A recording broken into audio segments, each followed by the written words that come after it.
Thank you, everyone. My name is Sasko Simonovski. I'm from Tilitis. This is the first time I'm at UOPS's user group. Exciting. We at Tilitis does a T-key, USB security key.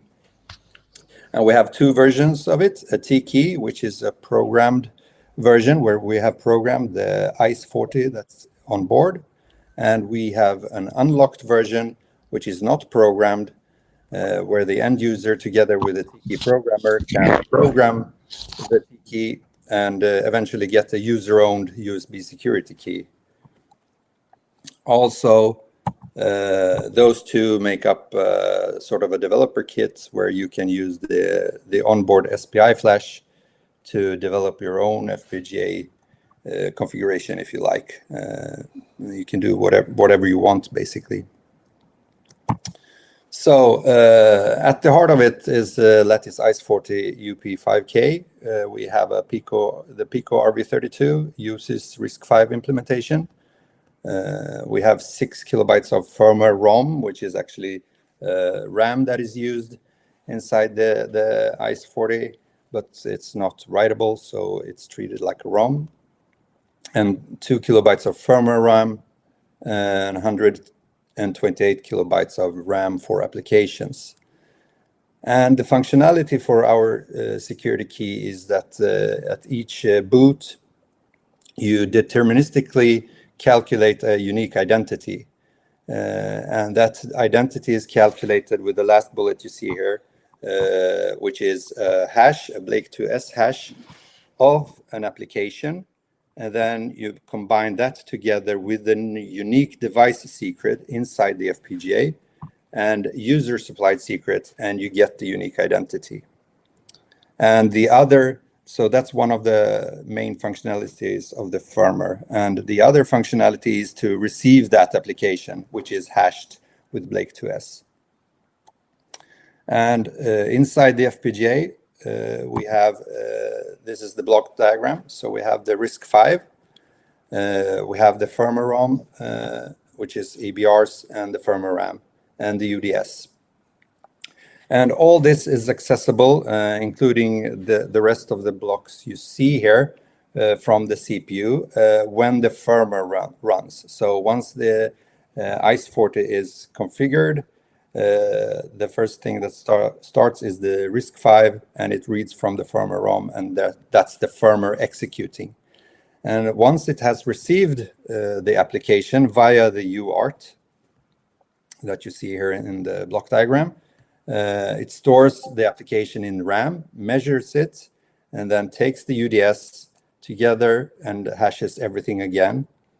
It stores that unique identity in RAM, and then when it hands over the control to the application just received, for instance, it might be a signer or something like that, the access to the UDS firmware and firmware ROM is shut down, so the application cannot read anything from the firmware parts.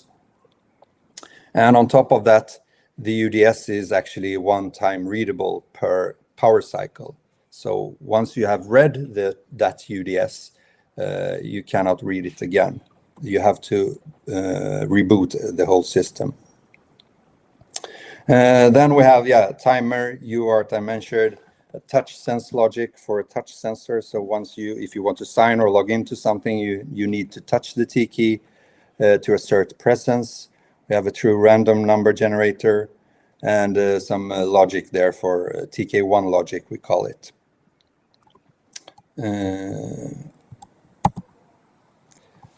We use obviously USIS and NextPNR. We have IceProg for programming the SPI flash, the onboard SPI flash.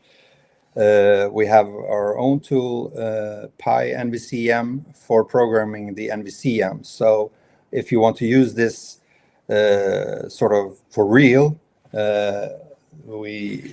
what we recommend is that you program the NVCM and blow the fuse, so you stop sort of, so no one can alter the design for you. And this is what we do with the T key. And if you buy the T key unlocked and use that, you can program with PyNVCM, the NVCM in the ICE40, and blow the fuse. We also, together with USYS, or actually USYS, developed a small patch tool, which gives the possibility to patch in a unique device secret, a UDS, into the bit stream before programming. So this opens up for that you download from our GitHub the bit stream, and inside there will be a default bit UDS, unique device secret. But before you program your own device, you use this patch tool to patch in randomly selected by yourself unique device secret in the bit stream, and then you program your device. A bit of unique and a very good work by the USYS guys there. 1 minute. Sorry? 1 minute. This is the device information. So we're up at 94% on the ICE40. We use a lot of the RAM and so on. The tools do a great job here. And yeah, I think I'll stop there. We have resources on the web, a developer handbook if you want to read up more on the details, and everything is on GitHub. And thank you very much.